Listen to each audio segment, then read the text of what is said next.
I woke up to a strange, metallic scent, my heart sinking as I felt an eerie lightness around my neck. In the dim morning light, I stumbled to the mirror and froze. My waist-length chestnut hair, the one thing I'd nurtured for years, was gone, hacked into uneven clumps. It felt like a robbery, like someone had stolen a piece of me while I slept. But then I saw it, my mom's craft scissors on the dresser, next to a sticky note that hit like a punch. "You'll still look fine. Focus on Hannah's big day," it read, signed by Mom. My own parents had betrayed me, all to dim my light at my sister's wedding. This wasn't just a haircut. It was a calculated move to keep me small. Hit that subscribe button and drop a comment to share where you're watching from. My story's just beginning.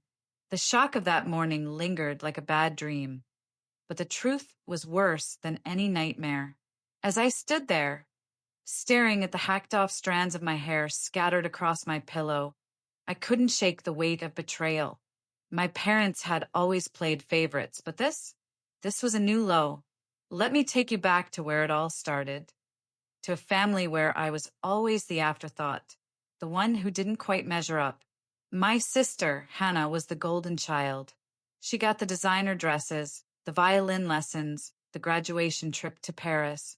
Me, I got hand-me-downs, lectures about gratitude, and a constant reminder to stay in my lane. Growing up, I learned to navigate the shadows of Hannah's spotlight, but I never imagined my own parents would go this far to keep me there. I was the daughter they managed, not celebrated. While Hannah was paraded as the family's pride, I was told to be practical, to work hard, to not make waves. By 19, I'd moved out, scraping by with 2 jobs to put myself through college. I waitressed at a diner by day and freelanced as a graphic designer by night, saving every penny for a future I built on my own. It wasn't easy, but I took pride in my independence. When Hannah's wedding invitation arrived, I saw it as a chance to show up as the woman I'd become. Not the overlooked kid sister, but someone who'd earned her place. I bought a navy silk dress with my own money, practiced a speech I hoped would make them see me, and RSVP'd yes, thinking maybe, just maybe, this could be a moment where we'd all feel like family. But that hope crumbled the moment I read my mom's note. "Focus on Hannah's big day," it said, as if my existence was a distraction. When I walked into the kitchen that morning, my dad barely looked up from his cereal. "Less hair makes your face less distracting," he said, like it was a compliment. My mom sipped her coffee, adding, "It's Hannah's wedding. Let her shine." Their words stung, but what came next gutted me. They admitted it wasn't just a spur-of-the-moment cruelty. They'd planned it. The night before, they'd slipped NyQuil into a cup of chamomile tea they'd handed me, knowing it would knock me out. While I slept, they took scissors to my hair, chopping away not just strands, but years of care, confidence, and identity, all to ensure I wouldn't outshine their precious Hannah. Their reasoning was as cold as it was twisted. To them, I was a threat, not because I wanted to be, but because I dared to show up as myself. They saw my navy dress, my confidence, my carefully grown hair as a challenge to their narrative, where Hannah was the star and I was the extra. Growing up, I'd heard their jabs, my mom calling me too much when I laughed too loudly, my dad saying pretty girls cause trouble at family events. I'd brushed it off as their way of keeping the peace, but now I saw it for what it was, control. They didn't just want Hannah to shine, they needed me to fade. The tea, the scissors, the note, it was all part of their script to keep me small, to make sure I didn't steal an ounce of attention from their chosen daughter. As I stood in my bedroom, clutching that sticky note, I felt a mix of rage and heartbreak. This wasn't just about hair. It was about a lifetime of being told I wasn't enough, of being pushed aside so someone else could take center stage. But even in that moment, something shifted. I wasn't going to let them write the end of this story. I called my roommate, Becca, my voice shaking as I told her what happened. She didn't hesitate, rushing over to help me face the wreckage. Together, We'd find a way to turn their betrayal into something they couldn't control. This wasn't just about a wedding anymore. It was about reclaiming my worth. If you're watching this, hit that subscribe button and let me know in the comments where you're tuning in from. Trust me, you'll want to hear what happened next. The sting of betrayal clung to me like damp air after a storm. My parents had crossed a line, drugging me, cutting my hair, all to keep me from outshining Hannah at her wedding. Standing in my bedroom, surrounded by the remnants of my chestnut locks, I felt like I'd been gutted. But as the initial shock gave way to a simmering anger, something else stirred inside me, a spark of defiance. I wasn't going to let them write the ending to this story. My hands trembled as I dialed Becca, my roommate and the one person I knew would understand. Her voice was steady on the other end. But when she arrived and saw the jagged mess of my hair, her gasp echoed my own horror. "They did this to you? On purpose?" she asked, her eyes wide with disbelief. I nodded, the weight of it all threatening to pull me under. But Becca didn't let me drown. She grabbed her phone, her jaw set, and said, "We're not going to that wedding like this. We're doing something bigger." That moment was a turning point. The grief and humiliation that had gripped me began to morph into something sharper. Resolve. I'd spent years swallowing my parents' dismissals, their insistence that I stay small so Hannah could shine. I'd nodded along when they called me a distraction, when they told me to tone it down. But this was different. They'd violated me in my sleep, taken something I'd cherished, all to control how I'd appear at their precious event. I was done playing their game. I didn't want revenge, not yet, not the petty kind, anyway. What I wanted was to reclaim my voice, to show up at that wedding not as the diminished daughter they'd crafted, but as someone they couldn't ignore. Becca saw it in my eyes before I even said it. "Let's make them regret this," she said, a grin breaking through her anger. And just like that, we started to plan. Becca was my rock, the kind of friend who doesn't just listen, but acts. She sat me down in our cramped apartment bathroom, her hand steady as she assessed the damage. "We can fix this," she said, pulling out her hairdressing kit. My parents' hack job had left my hair uneven, a cruel mockery of the long, flowing strands I'd spent years growing. But Becca, with her knack for turning chaos into art, worked magic.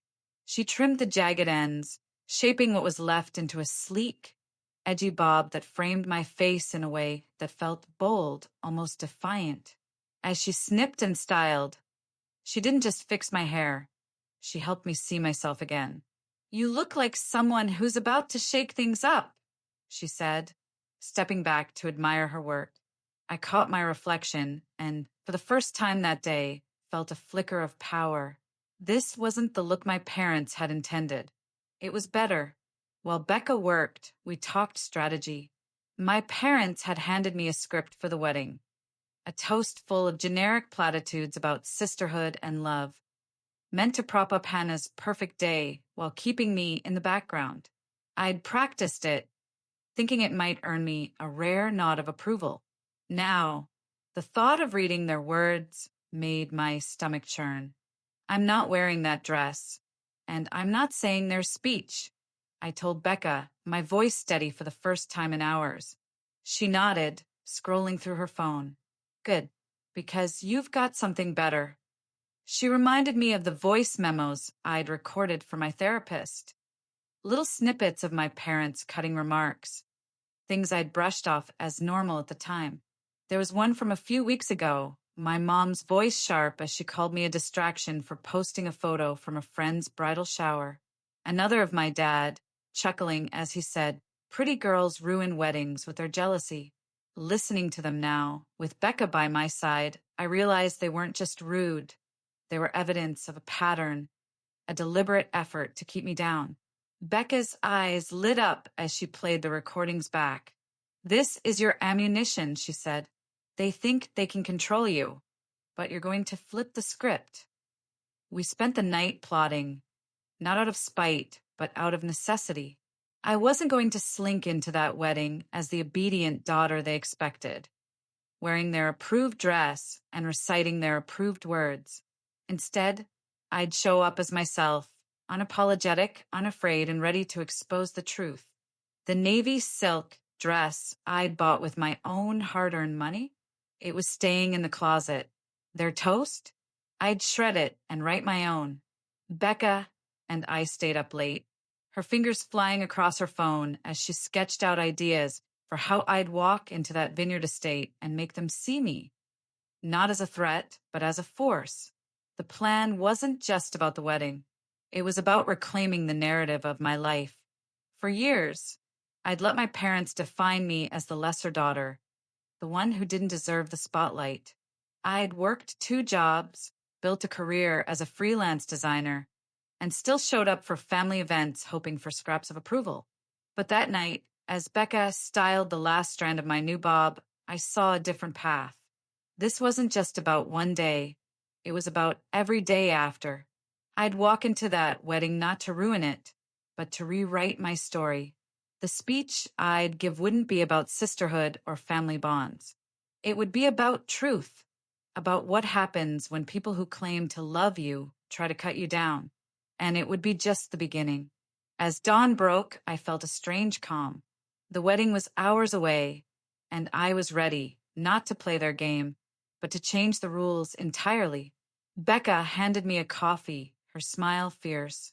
"You're not just going to that wedding," she said. "You're going to own it." I nodded, feeling the weight of my new haircut, my new resolve. This wasn't about revenge in the shallow sense. It was about justice, about taking back the power they'd tried to steal. If you're watching this, you know what it's like to feel silenced, to be told your light's too bright. Hit that subscribe button and drop a comment with where you're tuning in from. Because what happened next?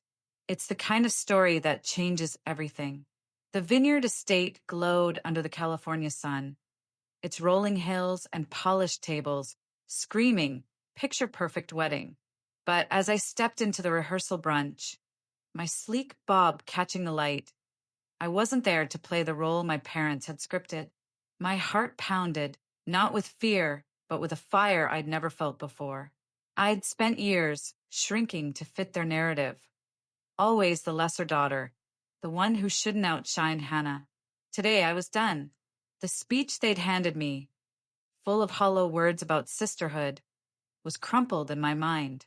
In its place was something raw, something true. I wasn't here to ruin Hannah's day, but I wasn't going to let them erase me either. As the room buzzed with laughter and clinking glasses, I walked to the microphone, my step steady, my voice ready to cut through their carefully curated facade.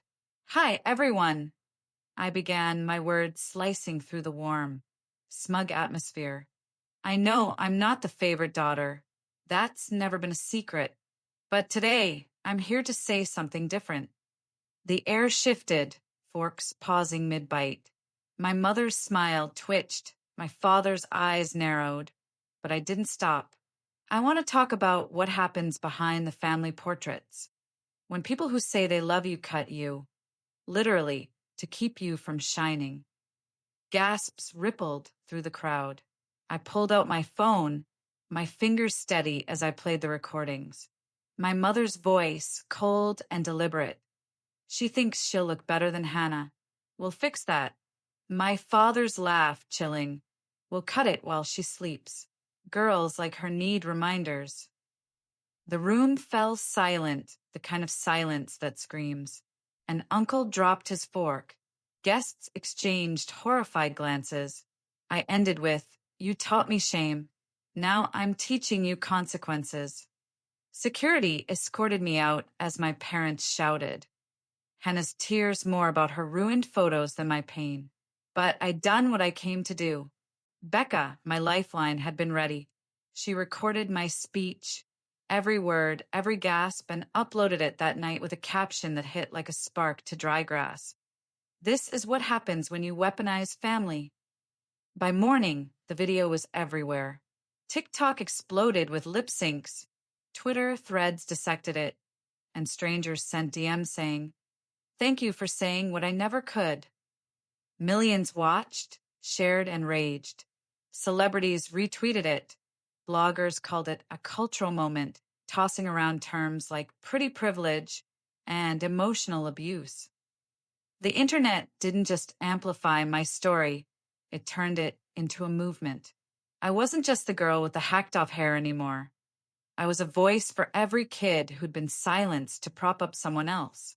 The viral wave wasn't something I'd planned, but it felt like justice, loud and undeniable. Then came the email that changed everything. A week after the wedding, a wedding magazine editor reached out. "Your story isn't just brave, it's a feature," she wrote.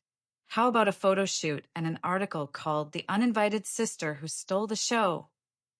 I said yes before I could overthink it. The shoot was a dream I hadn't dared to imagine.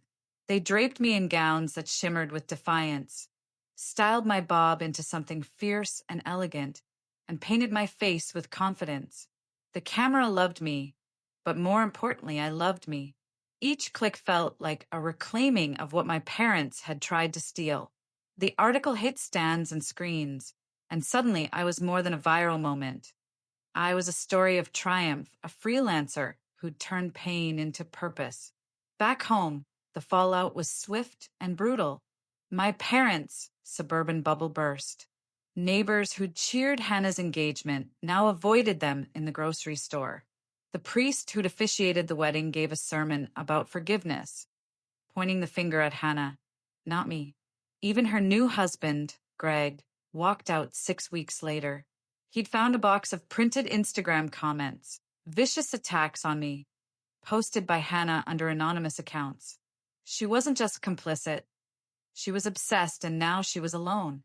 Part of me wanted to feel vindicated, but honestly, I didn't care anymore. Their world was crumbling, but I was too busy building mine. The shame they'd tried to pin on me had boomeranged, and the community they'd leaned on for validation turned its back. The real victory came in the opportunities that followed. Cynthia Ray, CEO of a high-end fashion brand, saw my story and reached out. Her daughter had faced similar family dynamics, and she saw something in me, a spark she wanted to fan into a flame. She offered me a job, not just as a model, but as creative director for a campaign called You Can't Cut Power. It was a chance to tell stories through fashion, to give a voice to others who'd been silenced.